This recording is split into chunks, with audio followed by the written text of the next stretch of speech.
What's up? What's up, Deryck Poole? What's going on, Barret? Another Well, month. another month. Time flies. Welcome to Training Talk, everyone. The show where we stay away from politics, but we like to jump into stuff and dive into the weeds when talking about training, personal defense, and really everything that surrounds it. So, welcome to another show this month where we'll explore how to build skills when it doesn't make sense or you don't want to be out on the range, but still kind of keeping up with personal defense. Hey, William Dalphy, what's up, buddy? Yeah, good. You see, you got somebody tuning in already. Yeah, you have that same bar going down the side, like so. William was just Well, like, I've got "Hey to guys." move things around, and so, Okay. all right, Yeah. yep, I see him. Hey, William. Um, I see. Yeah, I've got to move things around to be able to see it. But anybody is tuning in, drop a comment. Let us know, where you're coming from, where you're tuning in from, and obviously, if you have questions or comments, make sure you drop them in the chat boxes wherever you are. We're trying to pay attention to several different screens to make sure that we can address those questions or comments. But we will do our best to try to grab that. So, what's happening your way right now? Oh no, getting ready for shot, man. Like, had to go buy a bunch of clothes. That's a good problem, right? No, not right. I mean, I guess I since the last time I went to shot, which was January of 2019, and then January shot 2020. I was laid up with a broken knee and broken ankle post motorcycle accident. Then 2021 was COVID canceled, and then 2022 I was home taking care of two people with COVID. I never got it, but I had to stay home to take care of them. So it's been what 3 years since I've been to shop. Yeah. No, I'm looking forward to getting there next week, and I got a long list of things to do there. But yeah, looking forward to getting there. Seeing some of the people that we only see once or twice a year. Looks like Bill Dalphy. Looks like he's getting ready for shot. So looking forward to seeing people like him. Right, it's a good opportunity to be able to network and catch up with friends that we don't get the opportunity to see all the time. Tonight's show is sponsored by Primary Arms Online Store. You know how we feel about the store? No, really. Anytime we bring on a sponsor, ultimately it's somebody that we believe in, that we align with. I just had this conversation with somebody earlier today, in the sense that it's just you don't want to align yourself with anyone that you truly don't believe in. And we like the Primary Arms Online website and the stuff that they offer. But anything dealing with guns, accessories, all that kind of stuff, if you haven't checked it out, it is a good place to go for all of that. And I haven't pulled it up tonight, but typically they do have a special available. Oh, yep, pull that up now just to see what their special is that they have on the website here tonight. I don't know if they have one going. Look at this, all triggers are on sale. So if you're in the market to do an upgrade on your trigger for your ARs, your handguns, every last one of them are on sale.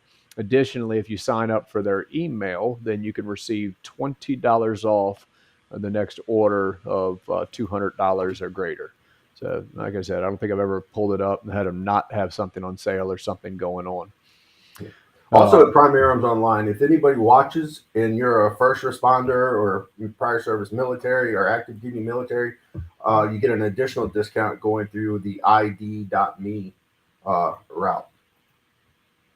All right. Yeah, there you go. Cool deal. If you haven't checked out the website, definitely check it out.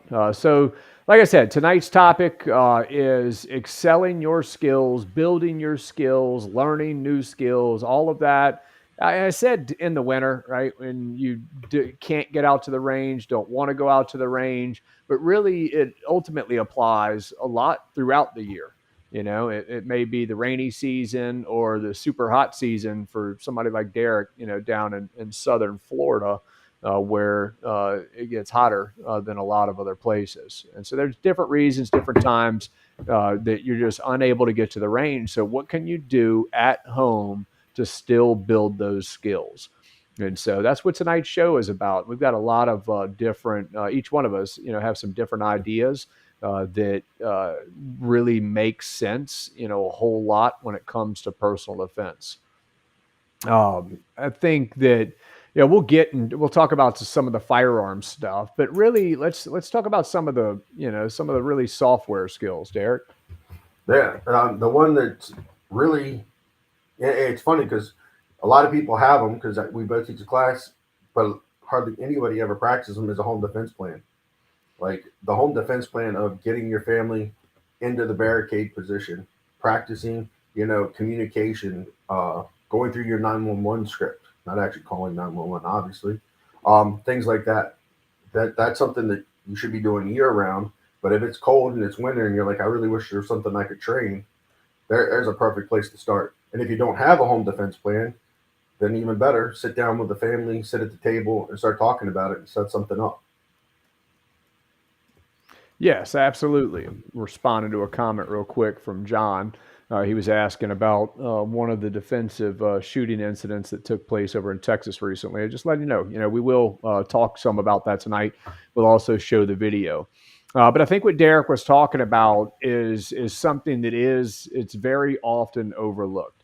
Yeah, y'all probably heard stories about uh, different individuals that have been in situations where they needed to even do something as simple as dial 911, and they struggled through it simply because that wasn't a button that they ever really pushed on their phone, kind of thing, right? They'd never practiced it, they'd never planned for it, they'd never talked about it.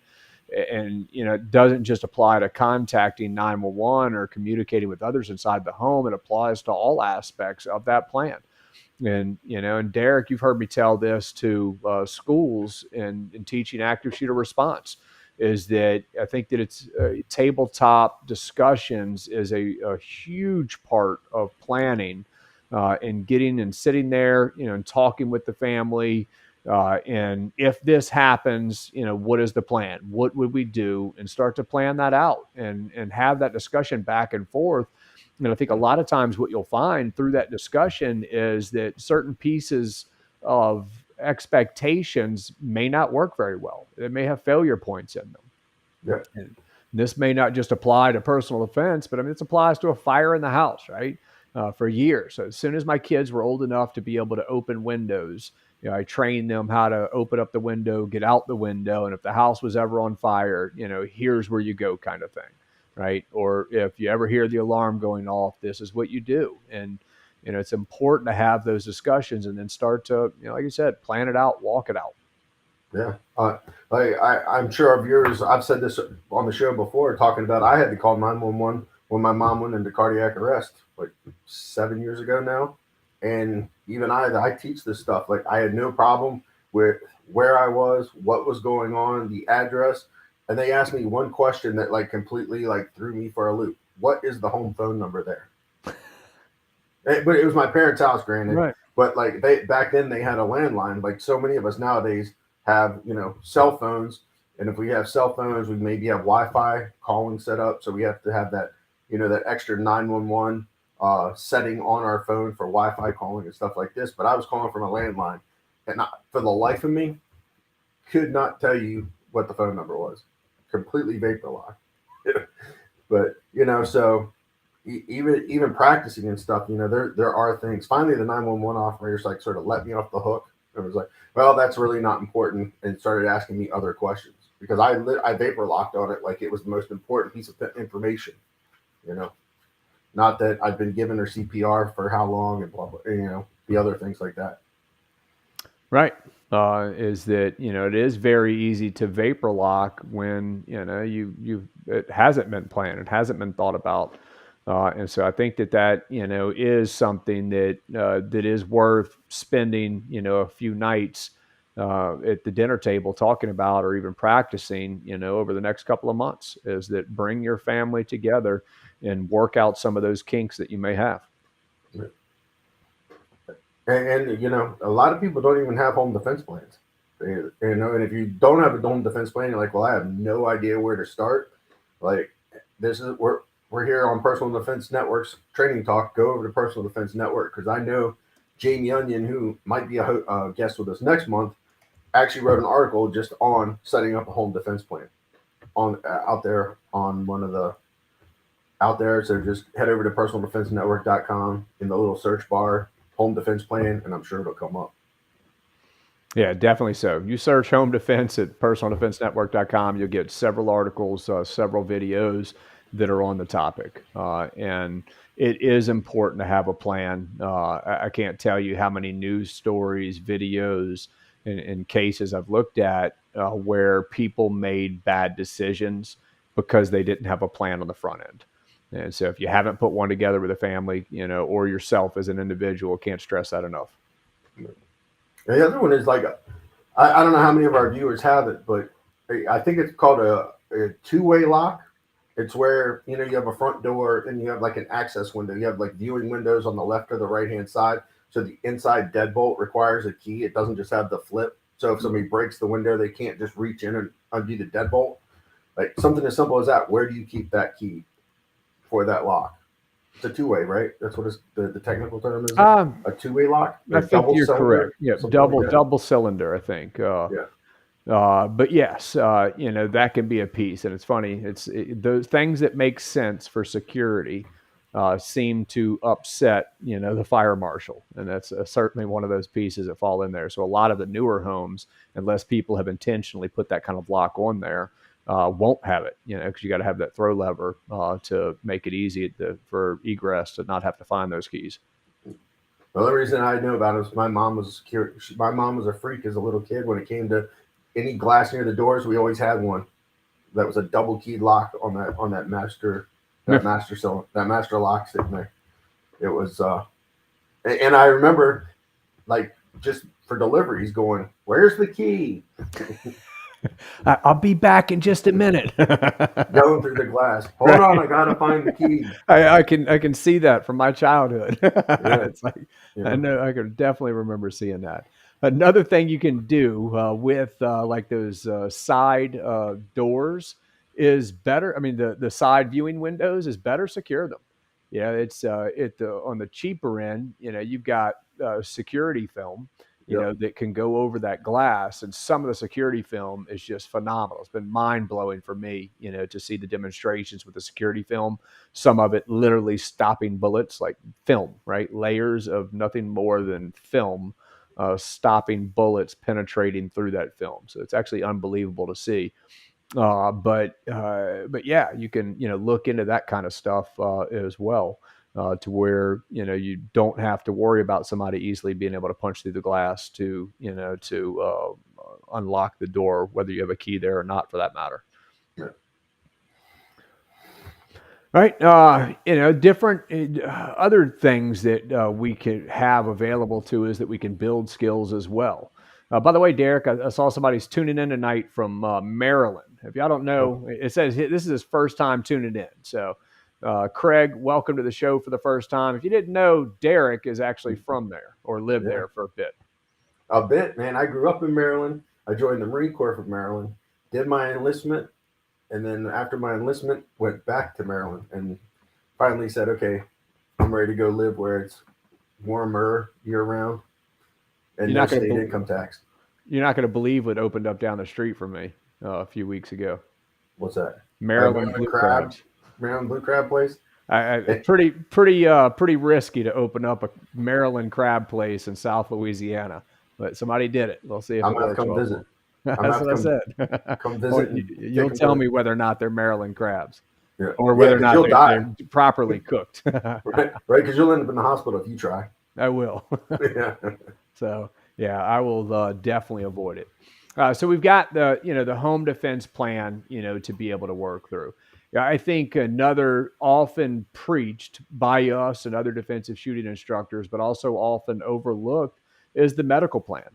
It's getting the training that is not specific necessarily to gunshot injuries, but does incorporate the ability to treat gunshot injuries in life or death situations. We know statistically speaking that if somebody doesn't die from the initial trauma, then typically blood loss is going to be, your next biggest killer, right? You got to be able to get to the hospital, to be saved eventually.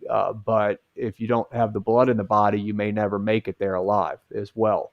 And so, just learning all about, things like tourniquets and direct pressure and pressure points and chest seals, and pressure bandages and understanding the concept. But now's a great time to jump into a class. Lots of opportunities to be able to do so. There's one course I can always point out that it doesn't matter where you are, USA, you're going to be able to find one to jump into, and that's the Stop the Bleed program. Is that right there on my they're notepad. available? You said you got it there on your notepad. Yeah, like when you started talking about it, I was like, "Stop the bleed." I wrote it down next to me. So there's literally no excuse on that side of it. But y'all are also tuning in from the internet. And so, guess what? PersonalDefenseNetwork.com, has a course on this as well. You're not going to get the physical reps from it, but you conceptually understand that, to be able to start practice and putting that together, on your own. But I think it's important to have the training, the knowledge, and putting together the medical kits. If you're serious about personal defense, that should really be part of your cohesive plan. Having them available close by wherever you really are, in life. I'm not far behind me, probably 10 feet behind me. I've got a medical kit sitting there.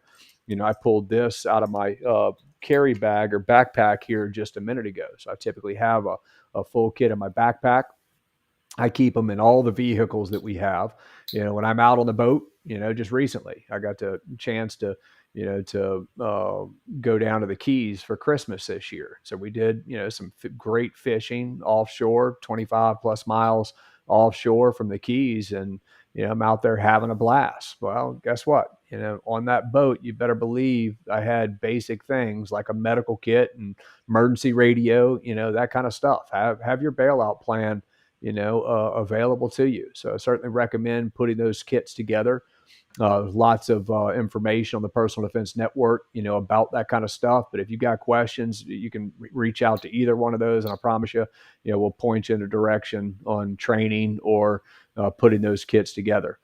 I've got other thoughts, but I want to hear your thoughts on any of that. Yeah, no, absolutely. But I would add, it's not something that you really necessarily need for. You might need it for a gunshot wound, but like CPR, like if anybody of our viewers watch football or anybody that's watched the news in the last week, you saw that young football player, 24 or whatever, go into cardiac arrest right there on the field, and they actually had to do CPR on him. And like I was talking a little bit before about my mom with 911, I was performing CPR on her until emergency help arrived. So that's something you're probably, thank God, in this day and age, you're still probably going to need to know how to do CPR before you're going to need to use a gun. And so that's where I was going. So that was my additional thoughts. Yeah. And I knew that you probably had some thoughts on that as well. But yeah, I mean that's everyday stuff, right? Is that it? And even the emergency medical kit that we talked about, blood control can be everyday stuff in different situations. But cardiac arrest, CPR, the Heimlich maneuver, all of that kind of stuff, right? You spent several minutes giving CPR, to your mom. I personally kept my wife potentially from dying from a full 100% airway blockage, choking, and was able to, perform the Heimlich maneuver on her to get the block, out.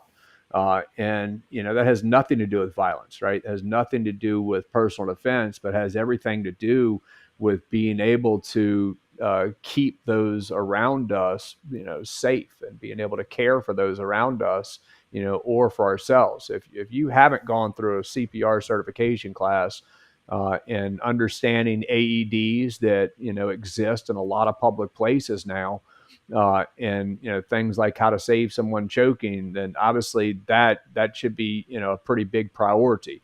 If you're a parent and you haven't done it, I can't urge you fast enough to go out, because man, that's definitely one of big causes of death from kids is choking, right? And drowning and that kind of stuff. And so, 100%, jump in a training program and learn all about that. Right? Like both of us make our primary income is teaching people to use defensive firearms. That's probably our primary. And you and I both, like a couple of decades plus of teaching firearms. I've done the Heimlich maneuver twice to people, CPR once. I've pulled my gun on 0 people. Now, not saying it hasn't come close with me needing to present my gun because I thought it was like getting to that point, and I have like put my hand on my gun in a staged position, but nobody knew what I was up to. But it never actually had to come out of the holster because it was never really a true lethal threat. But like CPR and the Heimlich maneuver, both I've had to use. Yeah. And my medical kit for a car accident that I saw back here in the like up near Mayaca in Florida. Yeah, I've definitely used my medical kit a few times over the years, and I think I've talked about this on the show before. But yeah, I mean it's a couple of years ago, camping remote Ozark mountains, and wanted to get cell phone service. So we knew a location where we could get cellular service, and so we kind of left the mountains and we're driving down the highway, and just looked out the corner of my eye, and I was solo in my truck, but looked out the corner of my eye, and thought I saw a dead body. And so, swung the vehicle around, went back. The person wasn't dead, but it was, a human. And what I didn't see just seconds before that is he lost control high speed with an ATV and hit a tree, head first, hit a tree. And so when I came up to him, I mean, he's covered in blood, has an obvious compound fracture on his arm, and completely, unconscious. And it wasn't my gun, that I grabbed to help that individual, right? And so, that kind of stuff happens from day to day. And so, absolutely, we've given plenty of examples and could give plenty of examples. Just emergency medical skills get used a lot more often than firearms from day to day. Josh, one of the viewers, says that he's actually coming in from Tennessee. Welcome, Josh. He's got first aid kits in all the vehicles and in the kitchen and bathroom at the house as well.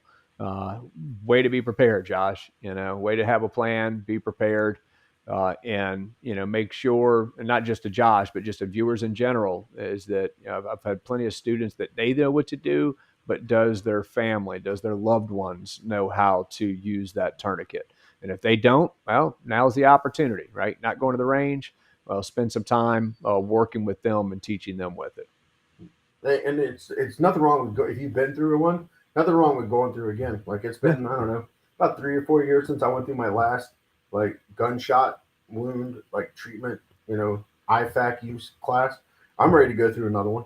Yeah, just to see what has changed because things are changing all the time. There's better technology when it comes to hemostatic agents. From the time I joined the Marine Corps and learned how to use a tourniquet, it's changed a whole lot since then because back then it was, oh my God, if the tourniquet's on for more than this amount of time, they're going to lose the limb, which now we know isn't the case. Right. 100%. Things have changed. Typically every 2 to 3 years, if not sooner, I try to jump into another medical class just to keep up with my own skills as well. Learn what's new and keep up with my skills. And packing a wound, right? Like packing a wound is a very off-putting thing. So if you get into a class and do it more and more to those dummies that it feels real, actual realistic, it sort of like makes it go away. Because the last thing I want to do is pack a wound for the first time on a real human being. Right. A lot of people do it wrong.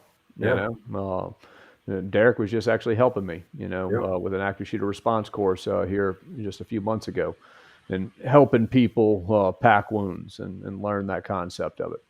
Yep. Yeah. What else can you think of? What skills were on your mind for building when they can't get to the range? It's a good time to, if you have, like, if you go somewhere, like, even in Florida, right? I don't know what it's like in Louisiana, but the last few days here, it's been really cold in the morning. So when I get up in the morning, I'm like wearing long pants, like a t-shirt like I normally do with a flannel shirt over top of it or a hoodie over top of it. And then by about 10:30, I'm sweating in my long pants and I'm down to a t-shirt and can't wait to get home to put shorts back on. So, I still have to train, how to access my gun or access whatever life-saving tools I'm carrying while I have a whole bunch of stuff on. So, I mean, in those cases, like, I'm not a big dry fire person where you have the target on the wall and you're shooting lasers at it and stuff like that. But there's nothing wrong, in my opinion, of putting all that junk on with an empty gun or like a cert or something like that. Getting used to accessing the gun and keeping your hand on it, getting all the way to it while it's on your body. Like with your gear on. If you have gloves on, right? Like test your gun with your gloves. Like I'm a lefty, so I'm gonna grab my left-handed glove, right? But I got an empty gun, locked to the rear. But like I can get this glove. I can get my finger actually on the trigger, right? This gun's also been modified a little bit, so it's actually made so a gloved hand can get on it. But some gloves you can't even get your hand into the trigger well. So now's the time, while you're at home, practice accessing your gun, getting your hand on the gun while digging through your concealment. And we can't really choreograph accessing the gun with all of our concealment garments on because sometimes it changes, right? Like I said, some of the mornings I'm wearing a flannel, some mornings I'm wearing a hoodie. Well, the flannel is a little bit harder to pull up than the hoodie is to pull up. And I have to remember that I still got a t-shirt on under all that. I got to make sure I get the t-shirt as well. So, go through the different way you dress and how are you going to access that firearm. That can be done without actually pulling it out. If you're going to pull it out, I would say come to the ready position. Don't just sit there just willy nilly just throw it out in front of you because you're not getting a real good rep. You're not getting a full rep, if that makes sense to our viewers. Yeah, I mean, it's always best to be able to, when you're driving out, to get the good rep, being able to fire the shot with noise, with recoil, with target feedback, right? And so there ends up being, ultimately trade-offs on that. But yeah, I think that coming from concealment, you and I both see hundreds of students every year, and thousands over the years, and we see a lot of students that are setting themselves up for success on the range, which is fine, right? Coming out the outside waistband holsters and not coming from concealment, that's perfectly okay when you're starting to learn those new skills, getting rid of some of the distractions, getting rid of some of those variables, lowering that risk down and all that kind of stuff. But as you build those skills and you get comfortable carrying that firearm in that holster, and I can't, you got to highlight a lot the fact that things are different, things change. Just this week, right? Like today, I'm wearing a t-shirt. T-shirts are nice, they're stretchy. It's easy for me to grab hold of the shirt and pull the shirt up, right? All of that kind of stuff. But I was at it, wearing a suit and tie the other day. Shirt tucked in, more of a tighter fitting button-up shirt that has zero elasticity in it. And so as I go to pull that up, it's not going to stretch across the firearm. Anything that begins to hang up, it's going to hang up on it. I also now have the coat, the jacket that I'm wearing over the shirt as well, right? And so each of those are adding variables that if you've never spent time going to the firearm from those positions, then you may be surprised how much it can actually screw up that presentation. And so, yeah, now's a perfect time. Anytime, cool. Tomorrow you put on the flannel shirt, right? Clear the gun, make sure it's empty. Have somebody else double check your work and spend some time just right there in the morning, getting the shirt out of the way and pulling the shirt up and going to the gun to be able to do it. And you may be surprised of how much that can change across different pieces of clothing from day to day. Absolutely. Yep. Even better, get out to the range with it. But we're talking about not being able to get to the range right now. Yeah. Or you don't feel like going out and freezing. Freezing if you're up north right now. You want to get some reps in, but you don't want to get to the range. Or maybe even the range is closed because there's so much snow on the ground and they don't consider it a safe environment. Right. because of ice and whatnot on the shooting lines and stuff. Yeah, 100%. You know, it's look, I'm a big fan of training in different seasons, and practicing in different seasons, and you know, and there's a lot to be said for that. But you got to make sure that the balance of risk versus benefit is properly there as well. And there's plenty of times the range may not be open that you can't get out there. Yeah. And I kind of jumped over it because we were talking about cold weather, but like we were talking about run your home defense plan. If your home defense plan, because of your young children or whatever, includes a quick access safe or some sort of safe, or your guns just taken apart, or however you have your gun safely stored in your house so that there's no unauthorized access, go through the steps. Get some dummy snap caps or whatever. Have an unloaded gun, dummy snap caps, get the gun, Or assert. together, or cert, exactly. Making sure that you're getting that quick, you can access the gun. Maybe your whole plan is get the gun out of the quick access safe, and you have some sort of like quick holster that you're going to put it in to attach it to your body. Go through the process of getting the gun ready and then getting it into the holster. You go through your whole plan. And yeah, I was showing it off. I have I the saw holster that. back. I have the holster. I don't have a full PD10. Do, do, do, do, do, do, do, do, do, do. This is a Gen 1 PD10. I was talking to Rob this weekend or Right, last that's weekend. a Gen 1 as well. So some of y'all will Ooh, recognize the Cryptech. I'm gonna have to steal Uh, parts off of it because I want to. Rob says not he's a gonna make this one work. not a chance. You can't have my parts. Mine functions. It shoots. It's the earlier version, and this is some of y'all saw my video that I put out this week on the one of the first production model PD10s that is floating around the U.S. I'm happy to have one. If you haven't seen my video, you can watch it on my YouTube channel, Bearco Training, and I've got it on there. We'll talk about it some. We'll talk about the PD10 here in a bit as well. Now everybody knows who Rob likes better. Maybe he likes my video editing skills. No, definitely, absolutely. Derek, do a No, video. Okay. I offered early on. I said, get me one, I'll do a video. And so he got me one. So here it is. I'm But yeah, hopefully I hopefully I'm going to get a T&E model real soon because of that class on the 4th, so I can put it. I have a pretty big class coming up February 4th down here, and it's a pretty big class. And I was hopefully they got a T&E so I can get out there and put it in a bunch of students' hands and do unboxing, first shots, maybe even have one student run through the whole class. yeah, 100%. I've already started having students shoot it as well. All right, still talking about presentation from the holster. I was in an instructor development class just recently in December, and in that course, a little bit different than my methodology, Deryck's methodology on teaching personal defense skills, but a lot of solid information in the course. There's no doubt about it.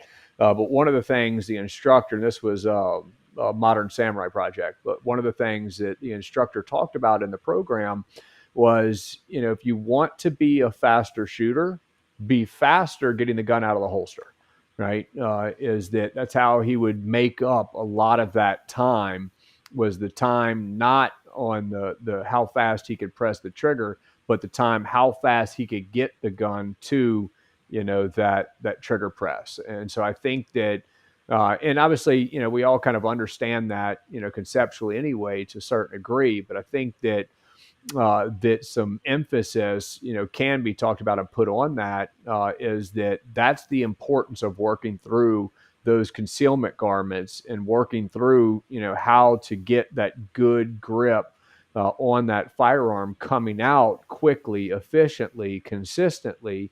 Because if you can, then you can speed up that presentation. So when you're back getting out on the range and you're putting this stuff into live fire practice, you can really begin to gain some time on that the first shot going off, simply by making sure you're getting to that point a little bit faster. But obviously you got to be safe, so you got to start somewhere, and that's why you got to make sure that you're safe, you're comfortable, you're confident in your ability to be able to work with that gun coming out of the holster in a variety of different circumstances. That was one of the takeaways, that I saw in that class was how much faster he was able to shoot simply by getting the gun to the shooting position faster. So it wasn't trying to press the trigger faster, just trying to get it there faster. And for our viewers, as long as you're doing it in context, right? Like you're most Yes. likely not going to just be standing upright waiting for a buzzer in the real world. So, just think about like when we move, we lower our center of gravity, we close our hips. So if you're carrying an appendix, you have to like teach yourself to open those hips back up. Right. You have You got to clear that access, right? you have To, to clear to access. get the So you're not gun. pointing the gun Right. back at yourself as you're pulling the gun up and out of the holster. You don't want to be pointing it back at you. And that's where, a lot of people like they're like, I'm crazy fast. It's like, oh really? And you're like, and then all of a sudden we get them moving and asking them to do the same thing. Get the gun out of the holster while I have you laterally moving or running down the line or looking to cover and moving to cover. And then all of a sudden they're standing at cover, looking down, going, I can't get the gun out. What's going on? Yeah, But, no, definitely so. I was actually just on a webinar, prior to this one, and I spent probably, 15 minutes talking about context. And you've heard Deryck and I talk about this before. In fact, I think we did an entire show, yep. on context. But yes, it's got to be in proper context, and the context is, if we're talking about personal defense, it isn't the range; it's that worst case, real life situation. And so you got to make sure you're building the skills proper, to that, setting yourself up for success for that. Not the range, not the competition, not the hunting, not the fun with guns, but that worst case where you have been ambushed, surprised, caught off guard, and you have to deal, with certain body's natural reactions that could be coming into play. And getting the gun out and into like, so I guarantee one of our viewers, if they don't type it as a comment, they're thinking it. Slow is smooth, smooth is fast.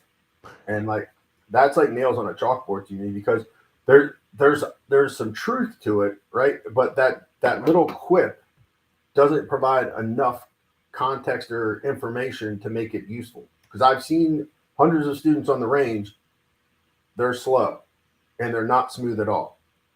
And then I've seen hundreds of students that are fast, but they're a long shot away from being smooth. Right? Like you need to practice at a slower pace, ensuring that you're hitting all the positions. Right? Like Barret and I both, when we start presentation from the holster, we talk about the different positions of the gun as it's coming out until it reaches full extension. And if you go slow and very deliberate with those positions, then you're slowly going to get faster and it's going to become smoother. But if you're going slow and you're missing steps, you're just going to all of a sudden be fast and nowhere near smooth, and it's nowhere near as efficient. And like Barret said, getting the gun out and on target makes you a faster shooter. Well, yes, if you are doing it the way we teach you to do it, right? Like following the steps, you're not just going to get fast and not be smooth about it. You're not going to be any faster. Absolutely. That was like I just knew when you started talking about it, I'm like, oh, somebody's going to say slow, smooth, smooth, fast. Definitely. Wintertime, can't get on the range. Another great opportunity to build skills that surround personal defense with non-firearm based weapons, right? This one here, this is the Pulse from Taser. It is an energy weapon, meaning it's not a stun gun. Stun guns are designed to be used in contact. That is very different with the energy weapon. With the energy weapons, they've got the cartridges that go in them. They fire the probes out of them. The probes are attached via wires to the energy weapon. The human body completes the circuit, and you can end up with neuromuscular incapacitation. The full body lockup. We've all seen the videos where people buckle up and fall over. You can jump into a certification class, get training on these devices, and that doesn't require you being outside. I just taught one last night. And that one, was taught completely indoors. All right. It's not, they're projectiles that are coming out of them, but not in the sense of normal projectile weapons. And so, see if you can find a taser class, could be able to jump into. If you're in my area, I teach them around here typically about once a month in lower Louisiana. But there's plenty of certified instructors around. And if you want a discount on one of these, you can, I'll try to drop a link later, but taser.com, you can always use Barret K. So BARRETK on as a coupon code on taser.com, and you'll get 10% off as well, and different specials, that kind of stuff. Hey, Barrett, let me ask you a question. So the end user class, do people get to ride the Lightning? No. No, just the instructor class? Just just the instructor course. So none of the end users end up getting exposed to it. Because I was just asking, because I'm sure somebody's like, I don't want to ruin a good winter day by going to get zapped. Right. No, it's I have been exposed to it. I think I showed the video clip on one of the previous shows. I may pull it up here in a second. But it's not even a requirement even in the instructor class. And so my exposure was 100% volunteer, to be able to go through it. I've felt it against my body as in different capacity prior to that. But that would have been my first exposure where it was full body, where the probes were fired. One in my back, one in my butt, full body lockup. There I went to the ground with the help of people lowering me down safely. I saw the video. Oh, I think you did show it on the you showed it on the show right after after the hurricane when I didn't have any internet and you had to do a solo show. That's right. I think I did because I had just come back from there. That's right. Yeah. Yep. And so you can always pull it up. And while we're talking, I may be able to pull it up here and flash it up on the screen. But it's there it is. And so let's see if I can get this. We can keep talking, while I'm doing that. I'm just reading this. We got a real nice comment from Catherine Martin. She took your concealed carry course and then suggestions for your further training. She's taken Stop the Bleed through their local area hospital. Awesome. Yep. Are you? It's on our. It's a Facebook post. Okay. Yeah. Let's see. I see that. Oh yeah. Big long comment. Yeah. Okay. Awesome. Yeah. I'll have to go through and read that whole thing.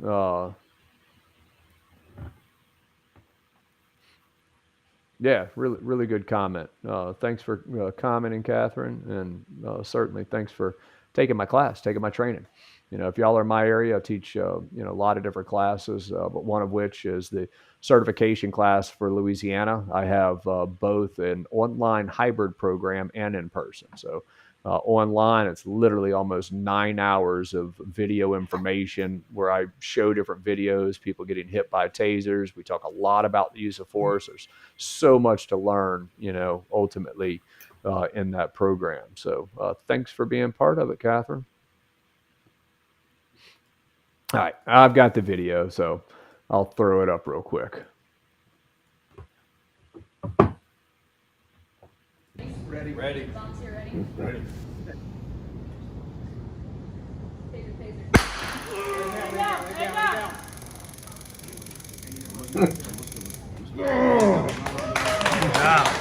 So I'm going to back this up just a little bit because the reason why I show this is mainly to talk about or to show the effect on my body. When I first get hit, you can watch my legs fully extend. The muscles are completely locked up. If you pay attention to the back of my legs when they lay me down, they aren't even touching the ground. So I lost full control, over all of that. And then after the 5-second cycle, you'll see my body relax where I regain 100% control. So this time, just a video, you can see, there it goes. My feet are extended. There they are off the ground. And then body relaxes back to the ground. I regain full control at that point. So they're great devices. I love them. Deryck and I, we've been talking about them, teaching about them since, 2012 with the DF DFC program. And, over the past few years, I've gotten a lot more involved with them, as well as, being a master instructor for that program on the civilian side as well. So that's a class I think it's good to jump into. It's tasers. They're legal in 49 states to own. A lot of those states, you don't need a permit to even carry it. And so it ends up being a pretty solid use of force tool. It obviously is not a replacement for a firearm, and a firearm is not a replacement for a taser. So it's understanding when they are the best tool best tool for the situation. But it's always good to have additional options, including that less than lethal option. What's the one state? You said 49 states. What's the one state? I don't want to say it on camera because I may get it wrong. But while we're Okay. talking about it, I'll tell you here in just a second, because I'm pretty sure I know, but I want to make sure that it is the state I'm thinking of. I'm just curious. I was really just curious because I took a guess in my head and was just wondering if I was I right. don't think it's going to be your guess. Well, I'll tell you. I'll tell you 100. If you find it, I'll tell you 100% if I was right or wrong. And in fact, I'll Right. write it here on the I papers. was correct. So it's Rhode Island. Oh, They are not legal for consumer use or possession wow. at all. Yep. So My Rhode guess was Island's Hawaii. That's what I was saying. So Hawaii, January 2022, they became legal in Hawaii. And I don't know Okay. all, the legalities of them there, but if you happen to be tuning in from Hawaii, you can certainly get with a taser instructor there. But I think it has something to do with, in order to buy it, you have to be getting training at that time. So you can't just buy one, and own it. You have to actually go through the certification class. After you do, you're eligible to own it, or something along those lines. Okay. So we've got those devices. So I think that, we've got all kinds of options that we can be keeping up with skills or bringing on new skills when you're unable or unwilling to get to the range. Anything else that's on that aspect, Eric? I know there's a lot that we can talk about, but I want to talk about some more stuff too tonight before we break. Yeah, those are the big ones. I mean, those are all Yeah. great places for people to start, and I'm sure people that are, that tune in and are all in when it comes to personal defense. I'm sure we even hit some things that they were either like, "Huh, never thought of that," or "Huh, I've never done that. I knew I should have." Now they just reminded me I should do it. Yeah, absolutely. There is Grant Garl ask about recommendations for laser systems for dry fire indoor. I think we did a show on that, but we'll touch pretty quickly on it, in the sense that it if you're developing skills, we both believe that it's important to have actual recoil and actual live fire. Without the live fire, without the recoil, the noise, and the real feedback from the target, then you're certainly getting better at something, but it also could be misleading in that sense. And so I'm not against dry fire practice in that, but I think that in order to do it properly, you have to have the skills that you're properly reinforcing with that dry fire. But I'll see a lot of people go to the range that they'll get recommendations. Well, I've got all this anticipation issues, and so somebody told me I need to dry fire 255 times, and and if I do that, I'll solve my problems. And you certainly solve the problems during the dry fire, but then it has a tendency to all those issues come back as soon as you reintroduce the stimulus that hasn't been there, noise and recoil. Yeah. And so, it's my thoughts on it and are that it can be used to reinforce skills, but you need to have those skills proper first, prior to having sole dependence on that. And Deryck, I know you got some thoughts too. Yeah, we have some great videos out of PDN over on the website, videos and everything, with Rob and some other guys talking about the most efficient, or the better ways to train with these non-live fire systems such as lasers and stuff, and getting the most out of it. Yeah. I tell my students that you have to have training discipline. Like, hold yourself accountable. I mean, I can't tell you the number of times when I first got started as an instructor, I was working in Maryland at Maryland Firearms Training Group, which is now no longer around, but we had one of the first CERT pistols, and they would use it in the classroom. And I would see all the time the student would drive the gun out, they'd pull the trigger, the light would hit the wall, and it was a clear miss, and they would drag it up into the box or drag it up into the silhouette or whatever the target was that was on the wall at the time. And it was sort of like, okay, not only are you missing, but now you're developing this bad motor pattern of I drive the gun out, I pull the trigger, and then I like do like some weird swing with the gun afterwards to put the dot artificially on the target.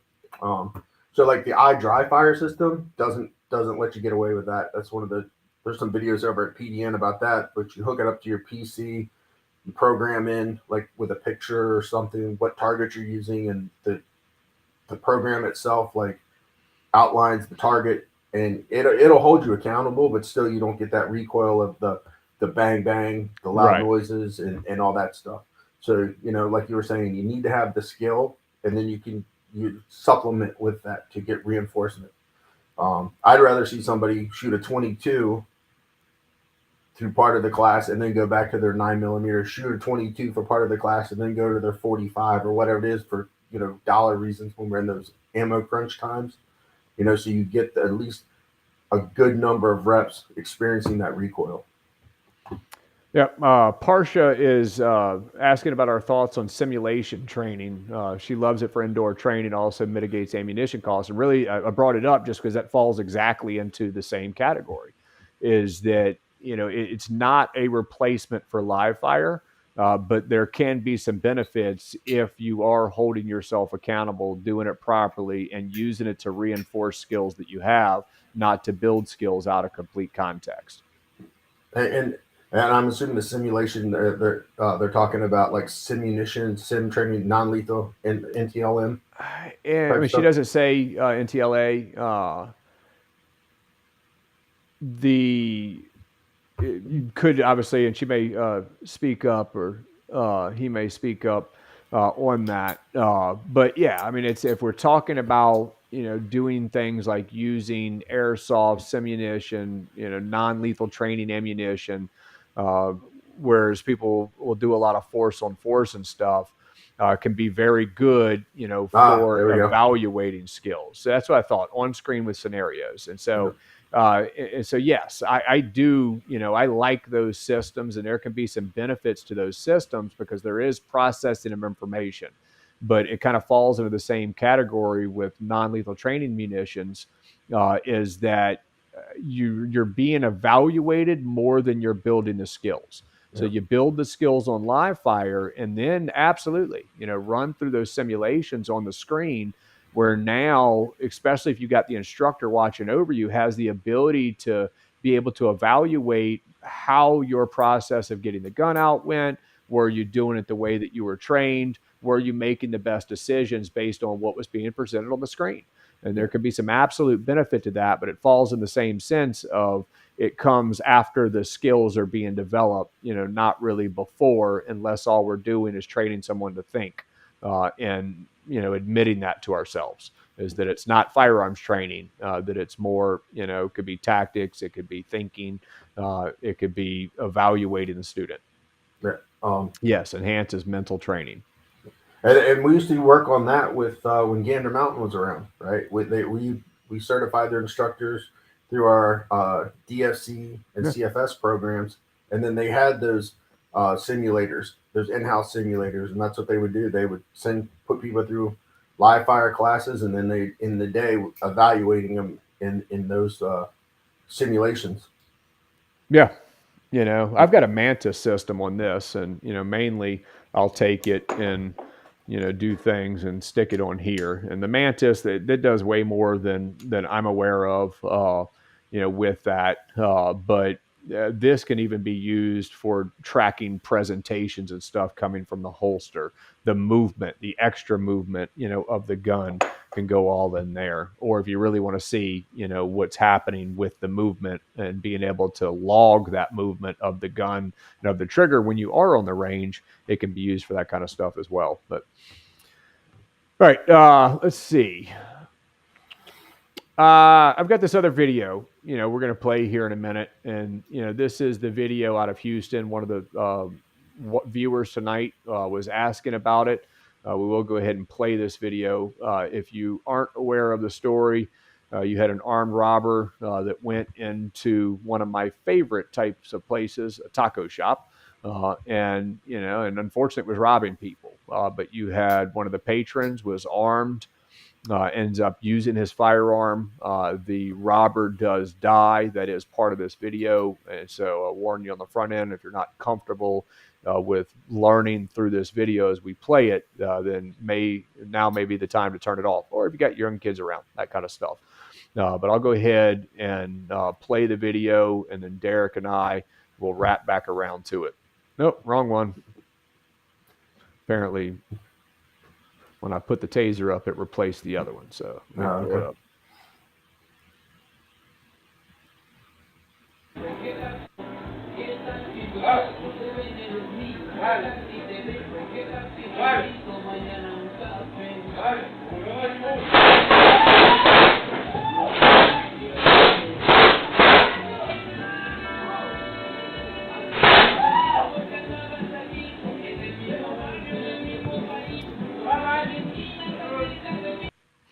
All right, so let's talk about this a little quick. There's lots of people have a lot of different thoughts on this video on whether or not it was justified, that use of force, whether or not you or I would have done it, all of that kind of stuff, and so we'll kind of give you some of our basic thoughts on it. The armed patron, after he finished ultimately shooting, and I believe by this point taking the life of the robber, he went over, got the valuables back that were being robbed, put them on the table, and then invited everybody to come get their valuables back before leaving the restaurant. And so most of the world or U.S. became aware of it once law enforcement, posted his picture looking for him. Like, hey, here's the story, but we want to talk to this guy, kind of thing. And so, was that justified? You just watch the video. That's just the raw video of it. Here's what we know. We know what the camera saw. We don't know what the Samaritan's perception was at the time, what he believed was happening, when it was happening. We don't know for sure, at least I don't, where the robber was going as he was walking away. And, but he did end up shooting the armed robber in the back. You'll hear people talk about how you're never justified to shoot someone in the back. Now, I'm not an attorney. Deryck's not one. So not legal advice. None of this is, but educational purposes talking about this, right? You'll hear people say that it's never justified to shoot someone in the back. And, typically, my response to that ends up being, well, if you walk in your home tonight and that stranger's in your house beating your child with a crowbar, do you need to be facing them to know that they're in the wrong? Do you need to be facing them to know that your young child's life is in extreme danger, and if you don't do something, that potentially that child's going to die? But clearly you don't. So, very quickly we can see there are times that it does make perfect sense that we are engaging someone from the back. And so, and this is not a use of force class, but, both of us talk about, whether or not you should be using deadly force, not whether or not what the law allows. So each state will justify the use of force against another human being for, certain reasons. But it doesn't stop with the shooting. You still have to move forward and be able to articulate why it was necessary, potentially end up in front of a grand jury, potentially end up in front of a jury of 12 of your peers, criminally speaking, and also civil related. So these battles, like the battles this person may face, just started here. And so there's lots of reasons why we would not want to ever have to use force against another human being. There are ever growing reasons for that matter, but it only makes sense, when it's absolutely necessary. So to me, that's always the first question I'm going to ask is, was this necessary? What are your thoughts, Deryck? Was it necessary? I don't know, right? My wife started asking me the same thing when she saw it. She was like, "Well, he shot him in the back," and I'm like, "Well, like you were saying, I've been through the Mag 20 class. I've been through the was it Law of Self Defense, abbreviated version of Law of Self Defense class, and like you were saying, there are times when shooting in the back is still stopping a lethal threat." So in this instance, to me, it looked like the guy was walking out the door, but like we don't have the benefit of, what did his facial expressions look like? Did this guy think he was going to start turning back around with the gun? Like that kind of thing. Um, but like right there, I've seen people on the internet say, "Well, look, he was pointing that gun right at that. Just see the gentleman over in the far corner Mm-hmm. sitting at a table.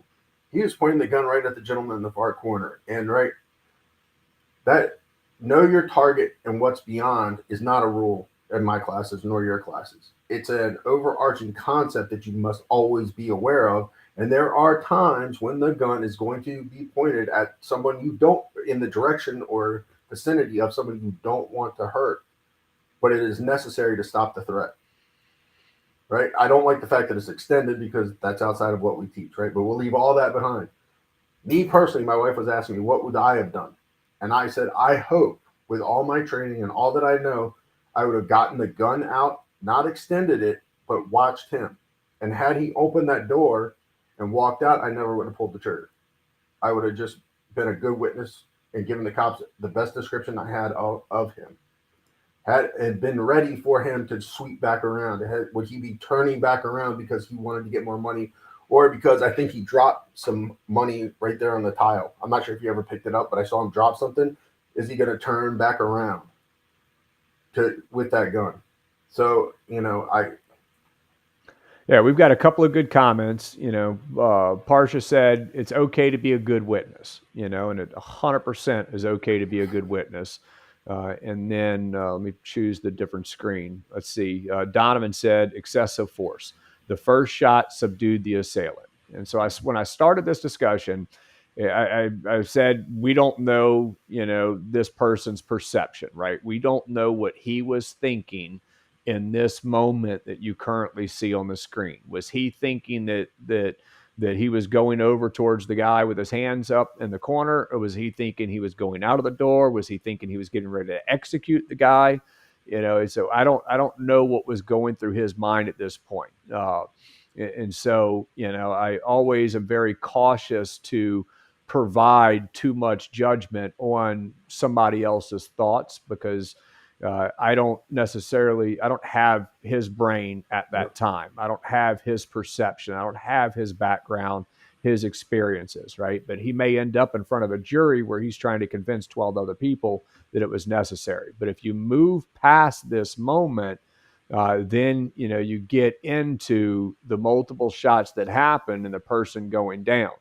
And I don't know what kind of training or any training the guy's been through. I know that I teach my students that obviously if you can avoid it, avoid it. But we shoot until we recognize that we don't need to anymore, usually by some change of behavior.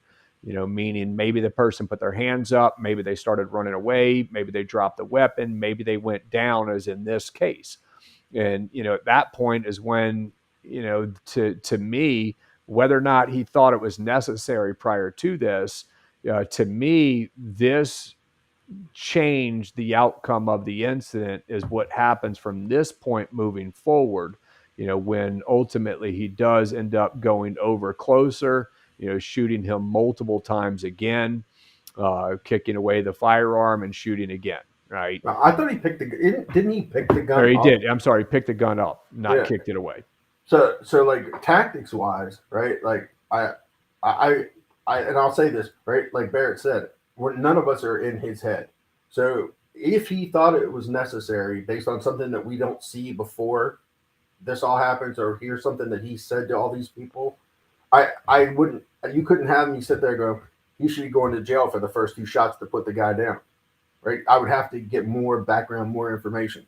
But saying that, the first 2 shots, okay, the guy then did not appear to be moving. I did not see that body, that shape, the outline. I didn't see any shift there move. So after those two or three shots, the first ones that put him down, after that is where things start getting bad. Right. Like Whether or real not he bad. felt it was necessary beforehand, I mean, it just goes downhill from there. Right. And And like so, yeah, it's like we both teach. You don't approach them. You don't like if the gun is still in his hand and he's not moving, you don't really have to go near him. Or maybe you move a little bit closer, but don't touch him. Don't mess with evidence. Like don't mess with evidence, but that's also someone that, that decided to clearly leave. 5 seconds ago was willing to hurt people or potentially willing to hurt people, threatening to hurt people, right? And so Right. don't give them another opportunity to hurt you Right. as well. So yeah, keep the distance 100%. But yeah, I like you said, I would like to think with all the training, the knowledge that I have, that if in any way I thought the person was getting ready to go out the door, let them go out the door. Right. But then moving past that, I would hate to be in this person's shoes to try to justify those actions. Cause based on the little clip of video we have, I don't know, how you justify the additional rounds. I know that there's schools that exist out there that teach you if you shoot, you better keep shooting until they're dead, so they can't come back and hurt you. But I see a lot wrong, with that methodology or mentality. And whether or not you thought the first shot was justified, I don't know how you could justify the additional rounds clearly after the guy is no longer, moving on the floor. If this was a different state than Texas, I think it'd be very clear that that we know that person would end up getting charged, and I would not be surprised if he ends up getting charged even in Texas for it, as well.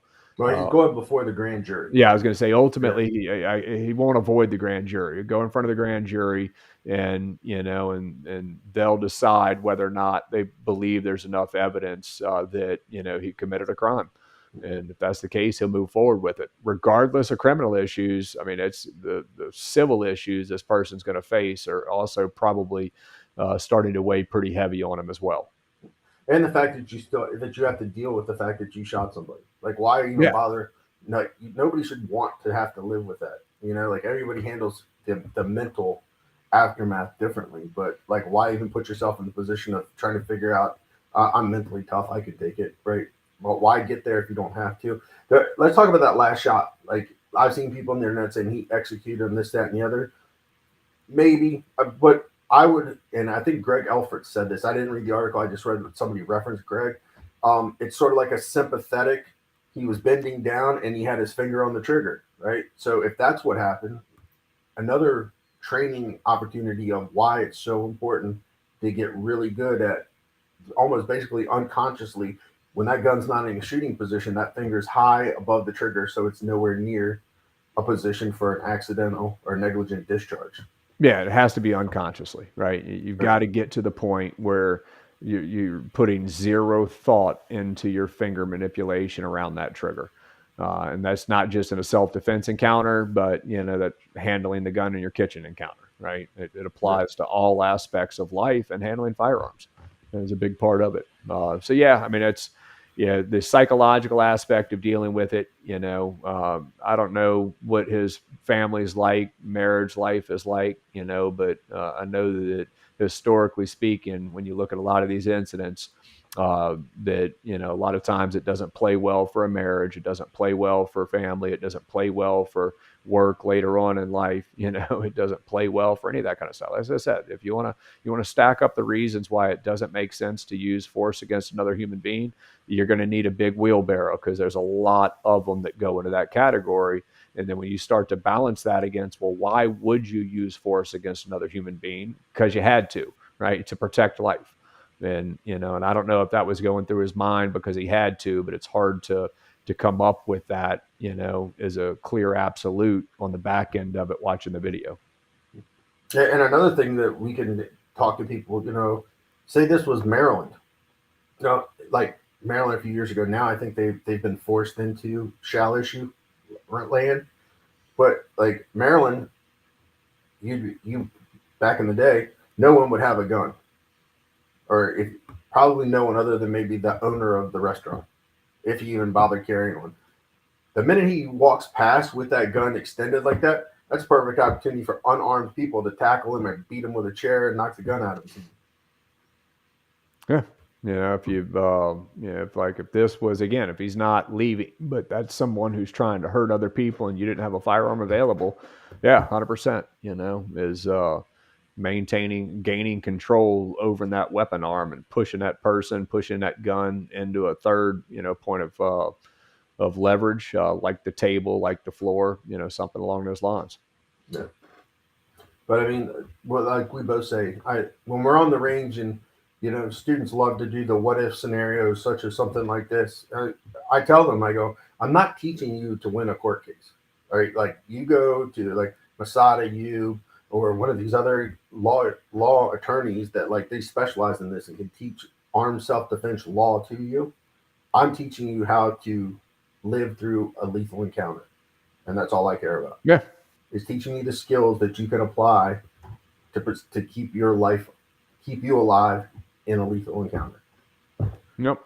And so, that's that one. And then we've got one kind of on the opposite side. I don't have a video for it, but I do have a story. It's local to me, and but it has made national news over the past 24 hours. And it's an event. You had a guy that was in jail. I think, don't quote me directly on this, but I think 20 years or roughly 20 years in prison.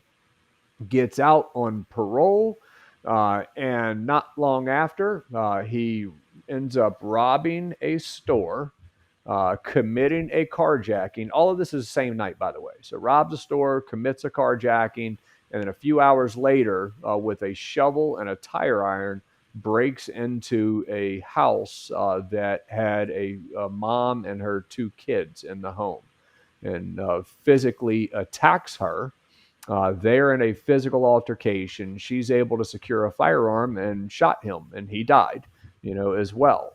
And, that's one that even if we had a video, if we had more information, like how many of y'all, and obviously I can't see a show of hands here, right? But how many people watching that or listening to this think that she's going to end up facing charges? And right, I don't think anybody's going to think so, right? This is Louisiana, where we, have strong use of force laws, but she's not going to need strong use of force laws because she had someone that forced entry into her home where she was in severe danger. She was attacked. She had kids inside the home, and there was absolutely no choice but to protect herself. So instead, good to go mama, it's a good girl win scenario that ends up getting national attention for all the positive reasons, as well with that. Yeah. All right. We've gone a little bit over. I apologize. I don't, I think that we've covered some good information tonight. I do have the production model of the PD-10. Most of y'all watching tonight are familiar with the PD-10 from Avidity Arms and Rob Pincus. This gun is this is the production model, and it will be presented at the 2003 SHOT Show next week. So super excited for Rob. I've got about 350, 375 rounds through this gun. Had a couple people shoot it. It's a great gun for personal defense, but I think what the people who are going to love this the most, all of you watching, how about that? No, but a lot of people, it's the thinness of the grip. So the grip, let's try to get that angle. The grip ends up being a little bit thinner than some of the other models that are in this same size, and the distance then from the back strap to things like the trigger or the underneath the trigger guard here end up being a little bit shorter. So it's easier to get a hand properly on the firearm all the way around it. Trigger's great on it. It is designed to work well with the way that we teach people how to press triggers, smooth and consistent, not making the trigger into separate stages. Has defensive sights on it from the get-go. It's hard to see that, but if you can tell, there's a concave edge, on the sight that allows easy one-hand manipulation, and they're good, efficient metal sights. So they're set up for day one. I'm not going to go into all the features, but if you want to know more about it, you don't know more about it, I did put a video on my YouTube page, Bearco Training. You can see that video where I go through a lot of those features. You'll see me shooting it, that kind of stuff. But pay attention over the next week. So I'm going to be a lot of the gun industry media side of it. I'm sure we'll have a lot more articles out, videos out as it gets presented at SHOT Show. And the first production models will start getting shipped out in February. So that is the PD10 from Avidity Arms. I have a production holster from J&M. He does. I don't have a holster.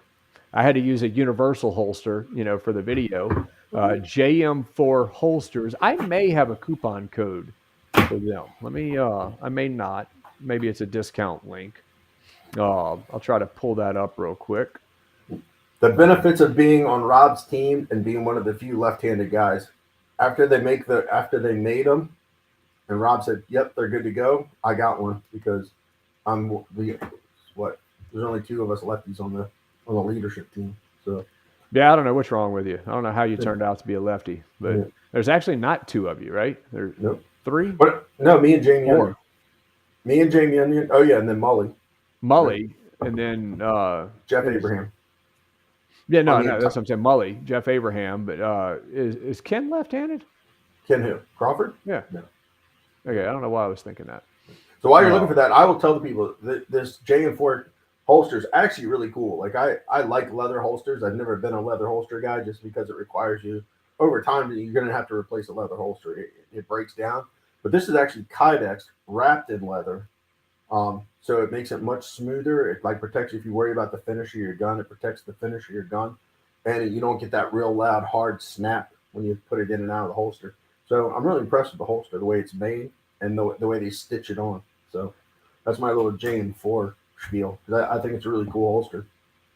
No, I agree. When I didn't realize, I've heard the company for a while. I've seen the company around. I've been familiar somewhat with their stuff, but I don't think I realized that how the holster was built. So when I first got pictures from Rob, it's like, oh, that's actually pretty nice. I like that. It makes it a pretty decent little holster. Yeah, and then for the hybrid people, I think it's Alien is the other one that's making a production holster for the PD10. Am I right? Alien? No. No. The G Code. G Code, that's it. Sorry. Yep. G Code's making a holster. The JM4 tactical, and I believe there's one other one. I'm pretty sure these coupon codes still work, but you can use. Let's see, it's AF5, Alpha Foxtrot 5 for $5 off of $75 or more. Yes. So that coupon code should still work if y'all are interested in getting one of those as well. But yeah, pay attention to the SHOT Show. I'm sure we'll do some more content, some more videos. And if we don't have a video up at personaldefensenetwork.com on the PD10, which I'm sure we do, then I know there definitely has to be one, that's coming soon with that. Cool.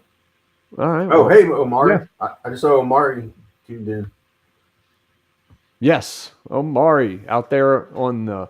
It used to be the West Coast. Now he's in Texas, right? He's a Texan. Over there in the Texas. Good to have you on, Omari.